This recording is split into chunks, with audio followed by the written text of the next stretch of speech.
अस्सलाम वालेकुम दोस्तों, आज का हमारा वीडियो बहुत ही अलग होने वाला है। काफ़ी सारे लोग इस वीडियो को देखने के बाद ये जान जाएंगे कि क़यामत कैसे आएगी। चलिए शुरू करते हैं। दोस्तों, हज़रत नूह अलैहिस्सलाम के 3 बेटे थे, जिनमें से एक का नाम याफीश था। याफीश के 12 बेटे थे और उनमें से 2 का नाम याजूज और माजूज था। इन्हीं से इनकी नस्लें आगे चली। दोस्तों, क़यामत की ये एक ऐसी बड़ी निशानी है जिससे मुकाबला करने की ताकत किसी इंसान के अंदर नहीं होगी। ऐसी कौम जिसका जिक्र क़यामत के करीब पेश आने वाली वाक़यात में मिलता है। याजूज माजूज कौन है? दोस्तों, ज़माना कदीम में बहुत सी कौमें गुजरी जो जुल्म व ज़बरियत में अपनी मिसाल खुद थी और उनकी ताकत और दहशत की बिना पर हर तरफ उन्हीं का सिक्का चलता था। ऐसी ही एक कौम याजूज और माजूज की भी थी। जुल्म व ज़बरियत की दास्तान रकम करती ये कौम कोई एक मखलूक नहीं बल्कि आदम ही की औलाद थी। बाज़ मुफ़क्किरीन के मुताबिक यह कौम हज़रत नूह अलैहिस्सलाम और आपकी औलाद में से हैं। हज़रत नूह अलैहिस्सलाम के 3 बेटे थे, जिनमें से एक का नाम याफीश था। याफीश के 12 बेटे और उनमें से 2 का नाम याजूज और माजूज था।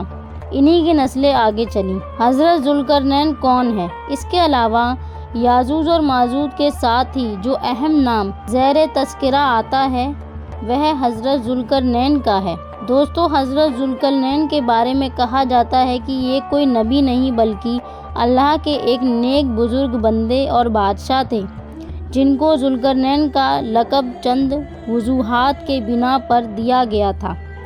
एक तो ये कि वो ज़मीन की 2 इंतहाओं में सफ़र करते थे, यानी मशरिक़ और मग़रिब के दरमियान, और कुछ लोगों के मुताबिक उन्हें ये नाम रोम और पेरिस पर हुक्मरानी की वजह से अता किया गया था। बहादुर और ताकतवर बादशाह होने के नाते दुनिया भर के बादशाह इनके ताबे थे और उनके खलेरे भाई यानी हज़रत खिज़्र अलैहिस्सलाम इनके ख़ास वज़ीर थे। हज़रत ज़ुल्करनैन अक्सर हालत में सफ़र करते रहते। इसी दौरान वह ऐसी सल्तनत में पहुँचे जहाँ तुर्क आबाद थे। यह सल्तनत आर्मीनिया और अज़रबैजान की सरहद के करीब मौजूद थी। वहाँ 2 पहाड़ों के बीच एक जगह थी जिसमें एक कौम आबाद थी जो तुर्क का कत्लेआम करती थी और अपनी सरकशी और फितना अंगेज़ी की वजह से बेहद मशहूर थी। ये कौम हर तरह की बुराइयों का मजमुआ थी और इंतहाई ताकतवर कौम थी, जिससे मुकाबला करना किसी के बस की बात नहीं थी। याजूज माजूज का किस्सा, इसका जिक्र कुरान के करीम में सूरह कैफ में और हज़रत ज़ुल्करनैन के हालात बयां करते हुए फरमाया गया है कि जब वो अपने शुमाली मुहिम के दौरान 2 पहाड़ियों के दरमियान पहुंचा तो उसे ऐसी कौम मिली जिसकी ज़बान नाकाबिले फ़हम थी।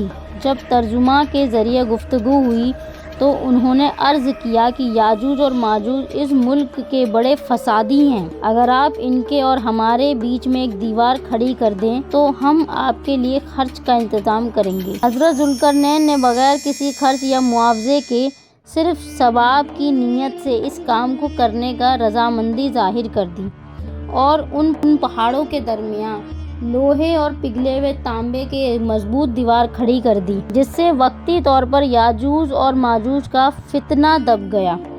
और जब यह दीवार तामीर हो गई तो हज़रत ज़ुल्करनैन ने अल्लाह ताला का शुक्र अदा किया और साथ ही लोगों को ये भी बता दिया कि अगरचे दीवार बहुत मजबूत है मगर ये हमेशा के लिए नहीं है। जब उस रग़्म का हुक्म आएगा तो ये दीवार खुल जाएगी। सही बुखारी हदीस में नबी अकरम हज़रत मोहम्मद सल्लल्लाहु अलैहि वसल्लम ने इस दीवार में थोड़े से सुराख के फितने के करीब होने से ताबीर फरमाया। एक और हदीस में आता है कि याजूज और माजूज हर रोज़ इस दीवार को तोड़ते हैं और कल के लिए छोड़ देते हैं। फिर जब अल्लाह की मशीयत इनको बाहर निकालने की होगी तो वो कहेंगे कल इंशाअल्लाह हम इस दीवार को तोड़ेंगे, और फिर दूसरे दिन वो इस दीवार से निकलने में कामयाब हो भी जाएंगे।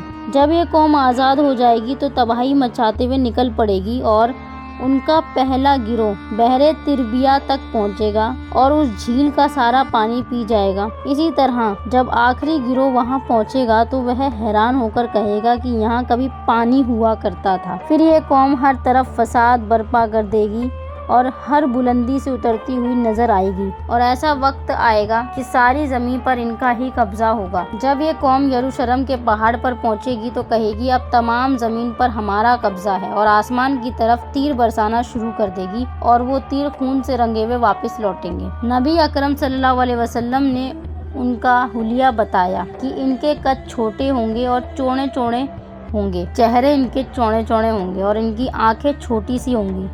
پھر حضرت عیسیٰ علیہ السلام کو اللہ رب تعالیٰ عزت ارشاد فرمایا کہ وہ مسلمانوں کو دور کے طرف جمع کر لیں، کیونکہ یاجوج اور ماجوج کا مقابلہ کسی کے بس میں نہ ہوگا۔ حضرت عیسیٰ علیہ السلام اور ان کے ساتھی اس وقت ایسی جگہ کھڑے ہوں گے جہاں کھانے پینے کی سخت کمی ہوگی۔ پھر لوگوں کی درخواست پر حضرت عیسیٰ علیہ السلام عنہ تعالیٰ نے دعا فرمائے، اللہ تعالیٰ ان کی گردن اور کانوں میں کیڑے پیدا فرمائیں گے اور سب ان سے ہلاک ہو جائیں گے، اور عالم یہ ہوگا کہ اس ہر طرف انہی کی لاشیں بکھری پڑی رہیں گی۔ پھر اللہ رب العالمین خاص قسم کے پرندوں کو مقرر کرے گا جن کی گردن اونٹوں کی طرح ہوں گی، اور وہ ان کی لاشوں کو اٹھا کر اس جگہ لے جائیں گے جہاں پر اللہ کا حکم ہوگا۔ پھر تیز بارش ہوگی جو ساری زمین کو صاف کر دے گی اور ہر طرف ہریالی اور خوشحالی ہوگی۔ اس طرح یاجوج اور ماجوج کا اس دنیا سے خاتمہ ہو جائے گا۔ اسلامک تعلیم 786 کو سبسکرائب کریں، آگے اپنے دوستوں سے شیئر کریں۔